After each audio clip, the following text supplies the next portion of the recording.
हर समय 5 वर्ष की अवस्था में रहते हैं और कोई वस्त्र नहीं धारण करते। दिगंबर, दिग माने दिशाएं, दिशाएं ही जिनकी अंबर है, अर्थात नग्न अवस्था में रहते हैं। ये वर्णन करते हैं कि एकादशी व्रत को हरितोष व्रत कहते हैं। भगवान की प्रसन्नता के लिए, हरिजू की प्रसन्नता के लिए एकादशी व्रत रहा जाता है। प्रायः समस्त वैष्णव जन रहते हैं। जो रसिक जन प्रियाजू के चरणों के अनन्य हैं, उनका एक ही व्रत है, श्यामा श्याम की 8 पहर उपासना करते हुए अपने मन वृत्ति को श्यामा श्याम में समर्पित करना। पर जो एकादशी व्रत रहते हैं परम धन्य है, वो हरितोष व्रत है। अब एकादशी व्रत का नियम क्या है और कैसे एकादशी व्रत का फल मिलता है, कई बार चर्चा हुई। बहुत सुंदर शास्त्र प्रमाण के अनुसार श्री सनातन मुनि बोल रहे हैं, जिसे एकादशी रहनी हो और एकादशी का फल प्राप्त करना हो, उसको 3 दिन, एक तो दशमी और एक द्वादशी और फिर बीच में एकादशी, उसको 3 दिन संयम में रहना होता है, तब बीच की एकादशी का उसे फल प्राप्त होता है। जिसे एकादशी व्रत रहना हो उसका नियम है कि दशमी के दिन कांसे के पात्र का त्याग करें। वैष्णव सिद्धांत है कि कभी जिसमें मांस बना उस रसोई का भोजन न ग्रहण करे।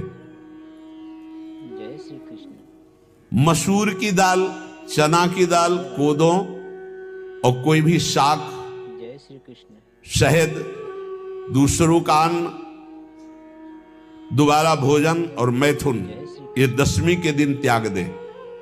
एक बार दशमी के दिन भोजन करे 24 घंटे में, क्योंकि एकादशी रहना है। कांसे का पात्र, जिस रसोई में मांस बना उसके भोजन का त्याग, मसूर की दाल, चना, कोदो, शाक, मधु अर्थात शहद और दूसरे के द्वारा दिया हुआ भोजन और दोबारा भोजन और मैथुन क्रिया, इनका दशमी के दिन कभी भी प्रयोग ना करें। इन 10 वस्तुओं से वैष्णव दूर रहे दशमी के दिन। फिर एकादशी के व्रत में, ये पीछे तो हम वर्णन कर ही चुके हैं, कहीं नहीं आया यहाँ कुटू का वो कचौड़ी पकौड़ी और सिंघाड़ा का हलवा और सावा, ये दुनिया के खीर और सब। ये एकादशी के दिन किसी भी तरह की गेम आदि क्रीड़ा ना खेले। जैसे अब आज व्रत है तो बैठे हैं अपना मोबाइल में गेम खेल रहे हैं, ऐसा कोई भी क्रीड़ा नहीं। द्यूत क्रीड़ा, किसी भी तरह का गेम, ये सब खेल नहीं। एकादशी के दिन उपासक को चाहिए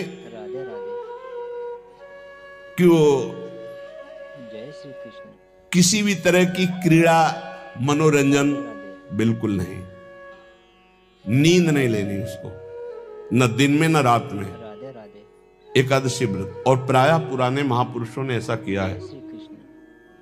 रामदास जी डाकोर के रात में जाते थे, रणछोड़ भगवान के यहाँ कीर्तन करते थे जाकर, तभी तो भगवान उनके कीर्तन पर, उनकी भक्ति पर रीछ कर गाड़ी में बैठकर उनके साथ आए थे। पूरी रात जगकर कीर्तन करना, और दिन में तो सोना ही निषेध है। पान खाना निषेध है, एकादशी को बिल्कुल नहीं। जो व्रत रह रहे, वृक्ष से तोड़कर जो दतून की जाती एकादशी के दिन नहीं। दूसरे की निंदा करना, चर्चा करना नहीं, अर्थात अधिकतर मौन व्रत धारण करे एकादशी के दिन। चुगली करना, कोई चोरी करना, वाणी से, शरीर से, मन से किसी को दुख पहुंचाना, भोग करना, मैथुन करना, किसी के ऊपर गुस्सा करना, झूठ बोलना, एकादशी के दिन ये नहीं करना चाहिए। एकादशी को एक बार कुछ फलाहार शुद्ध, अगर आपके पास कोई व्यवस्था नहीं तो थोड़ा दूध है, जल है, ऐसे आप लेकर, या थोड़ा सा फल ले लिया, थोड़ा सा फल लेकर के प्राण पोषण, एक दिन में मर नहीं जाओगे। कितने तो निर्जला एकादशी रहते हैं, हर एकादशी निर्जला। पूज्य श्री मथुरा दास जी निर्जला ही रहते थे हर एकादशी। चलो भैया आपकी सामर्थ्य नहीं तो जल 2-4 बार ले लो, एक बार थोड़ा सा दूध और फल ले लो, चल जाएगा काम, प्राणों का पोषण हो जाएगा। ये आचरण न करे और एक बार जय श्री कृष्ण कुछ आहार ले ले, वो भी शुद्ध भगवद अर्पित प्रसाद। फिर द्वादशी को कांस के पात्र में द्वादशी को भी भोजन न पावे। जिस रसोई में मांस बनाओ उसमें आहार न ले, किसी भी तरह का नशा द्वादशी को न करे, शहद न पाए, तेल के बने पदार्थ न पाए, मिथ्या भाषण न करे और बहुत शरीर का व्यायाम न करे, बहुत थकावट वाले कार्य न करे, दोबारा भोजन न करे, एक बार द्वादशी को भी भोजन पवित्र, मैथुन न करे, जिसका स्पर्श नहीं किया जाता है ऐसे पदार्थों का स्पर्श न करे, और मसूर की दाल न खाए। द्वादशी को जो इन नियमों का पालन करता है, दशमी द्वादशी ऐसे और एकादशी ऐसे, तब उसे एकादशी व्रत का फल प्राप्त होता है। जय श्री कृष्ण। उपासक को चाहिए राधे राधे कि इन नियमों से व्रत का अनुष्ठान करे, मनमानी आचरण न करे। सबसे प्रार्थना जो एकादशी रहते हो, राधे राधे हरितोष व्रत इसे कहते हैं, भगवान की प्रसन्नता के लिए रहा जाता है, रहना चाहिए। जो अपनी आचार्य परंपरा में है, जैसे जिनका सिद्धांत है, पर रहने का सिद्धांत ये श्री सनत कुमार जी वर्णन, श्री सनक जी महाराज, ये सनत कुमार जी वर्णन की। सनक जी महाराज कह रहे हैं, यदि भगवान का आश्रय नहीं, सत्संग नहीं है, तो इन 4 में से एक हो तो नाश कर देता, फिर चारों हो तो सर्वनाश हो जाता है। यदि सत्संग नहीं है, यदि भगवद आश्रय नहीं है, और खूब धन हो, जवान अवस्था हो, और बढ़िया पद मिला हो, प्रभुत्व चलता हो और अज्ञान हो, फिर क्या कह रहा है? बोले ये चारों जहां मौजूद होते हैं वहां सर्वनाश का खेल शुरू हो जाता है। अगर इनमें से एक हो तो सर्वनाश करने में पर्याप्त है, और अगर चारों हो तो फिर क्या कहना है? जवान हो, खूब रुपया पैसा हो, कोई पद हो, कोई अधिकार हो बड़ा, फिर और अज्ञानी हो, तो बोले एक नाश कर देगा, फिर चारों तो नाश ही कर देंगे। और अगर सत्संगी है तो ये चारों महान कार्य कर देंगे। जवान है, खूब दूसरों की सेवा, मेहनत पूर्वक धन संपत्ति कमाकर माता पिता की सेवा, परिवार की सेवा, प्रभु के चरणारविंद की तरफ अपनी वृत्ति को ले जाने की कोशिश कीजिए। उस व्यक्ति से ऐसे कठोर वचन बोल दिए जाते हैं जो हृदय को चुभते रहते हैं। बाहर का डंडा लगा है, पिटाई हुई तो 2-4 दिन में ठीक हो जाएगा। ये हजारों दोषों की पंक्तियां यहां हैं। कोई कह दे हम निर्दोष हैं, हमें लगता है कि यही सबसे बड़ा दोष है। नहीं तो अंदर देखा जाए ना, तो क्रम क्रम से धीरे धीरे निर्दोष हुआ जा रहा है। क्रोध वेग सह गए तो वाणी और मन और शरीर के द्वारा जो हिंसा का वेग है उससे बच जाएंगे। फिर कह रहे हैं उदर वेगम, उदर वेग भूख। और आपको सच्ची कहते हैं कि कई कई दिन भोजन न मिलने पर भी शरीर में गंगा जल के कारण कभी कमी महसूस नहीं। जब पेट में भरपेट भोजन ही नहीं है ना, तो और कुछ चिंतन ही नहीं रहा। यौवन अवस्था, जवानी ऐसे भगवान ने काटी है कि याद ही नहीं रहा कि संसार का कोई सुख होता है। शासन में ले लिए तो जनेंद्री को आप शासन में ले लेंगे, और अगर रसेंद्री को शासन में ले लिया तो जनेंद्री को शासन में ले सके। कुत्सितवाद, वाचो वेगम, वाणी के वेग को शासन में लीजिए, और मनशाह, मनोवेगम, मन का वेग आता है। ये देखूं, ये भोगूं, आदि आदि संकल्प विकल्प, इसके वेग को सह जाओ। कुछ नहीं बोलना, सहने का मतलब होता है कुछ नहीं बोलना। मन कह रहा मुझे ऐसा करना है, मुझे ऐसा करना है, मुझे ऐसा, कुछ नहीं बोलना। कुछ भी उसकी जलन जो हो रही है किसी से नहीं कहना, शांत गंभीर, खत्म। पर उपासक क्या करता है? जो कच्चा उपासक है, नहीं नहीं अब मेरे मन में आ रही, मेरे मन में जलन हो रही, मुझे ऐसा करना है, मुझे ऐसा नहीं। शांत, न बोलना है जो मन में आ रहा है, ना उसकी जलन पर ध्यान देना है, अपने मंत्र नाम उपासना कर्तव्य में लगे रहो, शांत हो जाएगा। इसके शांत करने की युक्ति है, इसे मतलब मत रखो।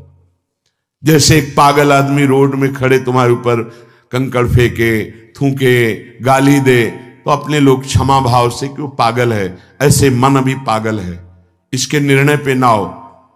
ये क्षण क्षण में बदल, इसको भजन से मतलब नहीं है, इसको क्षण क्षण में नवीन नवीन प्रपंच चाहिए। ये मनशः वेगम, मनोवेगम, इसका स्वरूप यही है, यही बंधन और मोक्ष का कारण है। ये क्षण क्षण में प्रपंच चाहता है। 5 ज्ञानेंद्रियों के द्वारा ये जाल रचा करता है जीव को फंसाने का।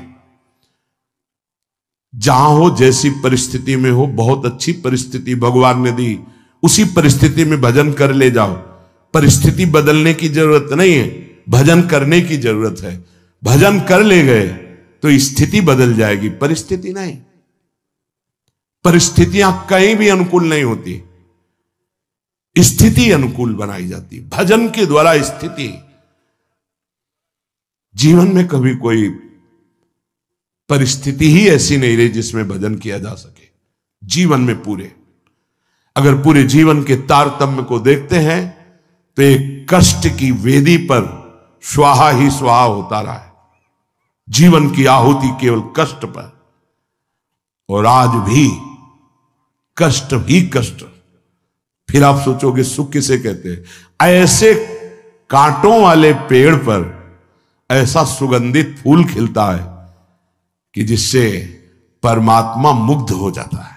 जीवात्मा नहीं, परमात्मा मुग्ध हो जाता है। वो ये मार्ग है। उस सुमन को लेकर वो अपने श्रृंगार में लगा लेते हैं। सुमन, सुंदर मन, ये कांटों पे खिलता है। जैसे गुलाब का फूल कांटों पे नहीं खिलता, हाँ ये कांटे हैं। हर द्वंद्व की पीड़ा को सहता हुआ जो उपासक आगे बढ़ता है, तब सुमन खिलता है। उस सुमन को प्रियाजू अपने केश पास पे धारण करती है। उस सुमन को प्रियाजू अपने कर कमल में लेती है। अगर आप सहना नहीं सीखे, मांगे बनी रही हृदय की, ऐसा हो तो भजन हो सकता है, ऐसा हो तो भजन, लिख लो आप। मन बहुत चंचल है, इसको हर समय नवम नवम नवम, जहां जैसी परिस्थिति उसी में भजन करके निकल चलो। गृहस्थ में हो, विरक्त में हो, गांव में हो, शहर में हो, जहां जैसी परिस्थिति, परिस्थिति बदलने की कोशिश मत करो, स्थिति बदलने की कोशिश करो। जिनको लगता है परिस्थिति बदल जाएगी तो भजन होने लगेगा, नहीं। भजन होने लगेगा तो किसी भी परिस्थिति में भजन होने लगेगा। भजन नहीं तो किसी भी परिस्थिति में नहीं होगा, पक्का समझ लीजिए। इसलिए मनोवेगम, ये जो मन का वेग आ रहा है, इसको आप सहना सीखो और प्रियाजू पर भरोसा रखो। उनको जैसी परिस्थिति देनी होगी दे देंगी ना, भरोसा रखो। अगर मांग मुख से निकाल दी तो अधूरापन साबित हो जाएगा कि हमको ये खाना पीना, ये हमको पहनना, ये ऐसी परिस्थिति, ये ऐसी छोड़ दो। जोई जोई प्यारो करे सोई मोई भावे। शांत हो जाओ, मन के वेग को सह जाओ। क्रोध वेगम, महाप्रभु कह रहे कुत्सितवाद विकार ही। समस्त विकारों में प्रधान विकार होता है काम। काम से ही क्रोध का प्रादुर्भाव होता है। क्रोध एक वृत्ति है जो आने जाने वाली, स्थायी कोई नहीं है। जिस समय आपके अंदर क्रोध आए, इस समय मौन होकर हट जाइए वहां से। तुरंत जाकर थोड़ा ठंडा पानी पिए। प्रभु के चरणारविंद की तरफ अपनी वृत्ति को ले जाने की कोशिश कीजिए। उस व्यक्ति से चिंतन हटाइए जिससे क्रोध आ रहा है। उस व्यक्ति की उस क्रिया से चिंतन हटाइए जिससे क्रोध आ रहा है। हट जाइए। ये क्रोध का वेग अगर आता रहा तो भजन करने पर भी अनुभव नहीं हो पाएगा। एक बार अच्छे से क्रोध आ जाए, अंदर हृदय जल जाए, तो 1 महीने भजन के प्रभाव को रोक देता है। पूज्य बाबा के उसमें। फिर आप अगर 12 बार साल में आ गया तो क्या अनुभव में आ गया। इसीलिए 20-20, 50-50 वर्ष हो रहे हैं, कुछ अनुभव में नहीं आ रहा। बहुत सावधान। क्रोध हमारा नाश करता है, किसी और का नहीं। हमारे भजन का, हमारे हृदय के आनंद का, हमारी वृत्ति का बड़ा हल्का स्वरूप हो जाता है क्रोधी पुरुष का। इसलिए क्रोध को सहना है, उसके वेग को सहना है। वाणी के वेग, मन के वेग और क्रोध के। अगर क्रोध के वेग को सह गए तो अगला है हिंसा का वेग। वो अपने आप सह जाओगे, क्योंकि क्रोध से ही हिंसा होती है। हिंसा का वेग, वाणी के द्वारा बहुत हिंसा होती है। ऐसे कठोर वचन बोल दिए जाते हैं जो हृदय को चुभते रहते हैं। बाहर का डंडा लगा है, पिटाई हुई तो 2-4 दिन में ठीक हो जाएगा, लेकिन हृदय में जब पिटाई की जाती कठोर वचन के द्वारा तो 10 साल बाद अगर दिखाई दे तो फिर ये वो बोला था, ऐसा बोला था, वो हृदय में घाव बना रहता है।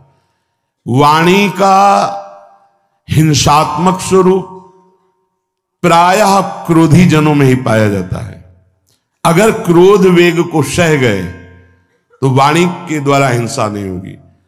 और मन के द्वारा मलिन हृदय में हिंसा का भाव होता है कि चलो हम वैष्णव में मारेंगे तो नहीं, पीटेंगे तो नहीं आपको, लेकिन भगवान तुम्हारा नाश करेंगे, भगवान बहुत जल्दी, ऐसा भाव मन में, ये भी हिंसा है।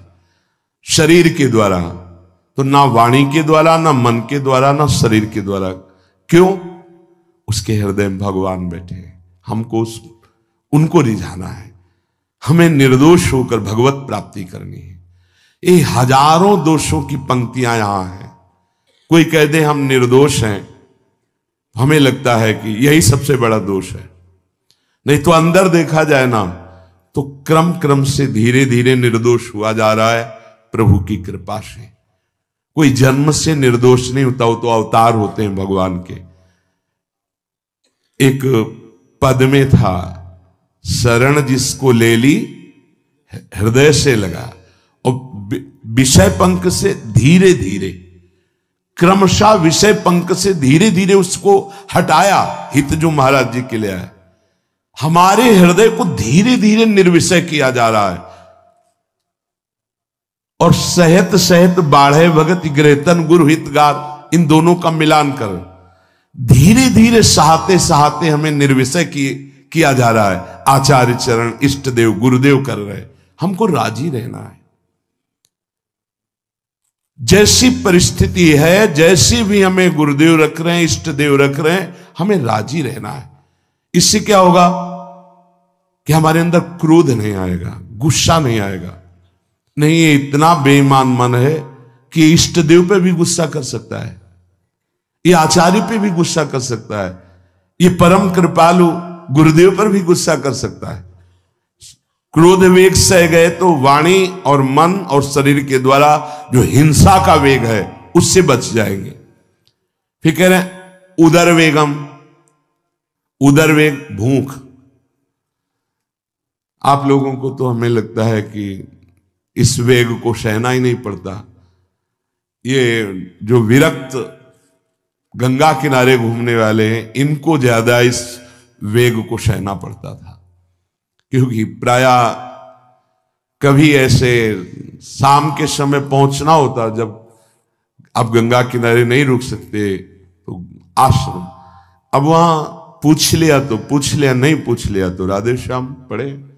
अगर कोई मंदिर मिल गया तो हम आश्रम आदि कोई खोजना ही नहीं, गांव में तो जाना ही नहीं है, क्योंकि नवीन अवस्था में कभी गांव में भिक्षा भी नहीं मांगी, आकाश वृत्ति का ही आश्रय लिया जो शास्त्र सम्मत। गांव में कभी पूरे जीवन में, किसी गांव में, किसी एक रात्रि किसी घर में कभी शयन नहीं। गांव के किनारे मंदिर मिला या कोई आश्रम संत जनों का, तो वहां भूख के वेग को जो सह जाए तो भजन में बहुत रुचि हो जाती, क्योंकि भजन से चित्त हटेगा तो भूख व्याकुल करेगी, और उसकी व्याकुलता से बचना है तो भजन में लगना पड़ेगा। और आपको सच्ची कहते हैं कि कई कई दिन भोजन न मिलने पर भी शरीर में गंगा जल के कारण कभी कमी महसूस नहीं हुई। जो दूध में पावर है उससे अधिक सामग्री गंगा जल में है। अब वो बहुत से ऐसे नगरों के समीप से गंगा मैया निकली जहां से बड़ी बड़ी फैक्ट्रियों का, तो नहीं, बहुत सुंदर गंगा जल। वो तो सुंदर है ही, था, है, रहेगा। अपने लोग बड़े बड़े ऐसे नाले ऐसे जिससे वो भाव तो है पर वस्तु तत्व तो है, पर जो दृश्य है वो अब गड़बड़ हो रहा है। ऐसे यही बड़ा नाला गिर रहा है सामने जाके, अब वहां ऐसे रज लेके ऐसे लगाओ तो दुर्गंध युक्त निकलेगी, क्योंकि वो ऐसे देखो तो ऐसे पदार्थ बहते नजर आ रहे कि अब ये दुर्भाग्य ही है समय का कि परम पावन गंगा यमुना जैसी नदियां जहां स्नान आचमन और भरपेट जल पीकर परम पवित्र और भगवदानंद में डूबा जाता था, वो भी सौभाग्य छिन रहा है। तो अगर सब सुविधा है तो भी हफ्ते 10 दिन में एक बार इस वेग को सहना तो सीखे। कस के भूख लगे और आज नहीं पाएंगे। एक दिन किसी व्रत का अनुष्ठान करने के लिए हम नहीं कह रहे, लेकिन इस वेग का आनंद तो लीजिए ना कभी। एक टाइम का छोड़ दीजिए, एक दिन केवल हफ्ते में सुबह थोड़ा ले लिया, बस अगले सुबह लेंगे थोड़ा, तो आपकी दिनचर्या नहीं बाधित होगी। आपको तो मिल रहा है ना, मिल ही नहीं रहा था। जो उदर वेग है, भूख में भजन का एक तार जुड़ता है, ये देखा है। क्योंकि ना तो नींद आएगी और ना कहीं और कोई प्रपंच की गुंजाइश है, क्योंकि उदर वेग जब भूख से व्याकुल जी होता है तो बचने के लिए एक ही उपाय है, केवल भगवत चिंतन। हटो उसके चिंतन से। ये पूर्व के संतों ने बहुत कष्ट पूर्वक भजन करके जो लाभ प्राप्त किया है वो आप लोगों को सहज में मिल। कभी कभी अपने को इससे परिपक्व करना चाहिए। जैसे शास्त्रीय पद्धति में महीना में 2 तो व्रत है ही हैं, 15 दिन में एक एकादशी, 15 दिन में एक एकादशी। वो इसीलिए रखा गया है सार्वजनिक रूप से कि वो संयम को ना कर पाए तो 15 दिन में एक दिन संयम पूर्वक पवित्र भजन। अपने लोग जानबूझकर हफ्ते में एक टाइम छोड़ दें या एक दिन कभी ऐसे, तो उदर वेग को सहते हुए भजन।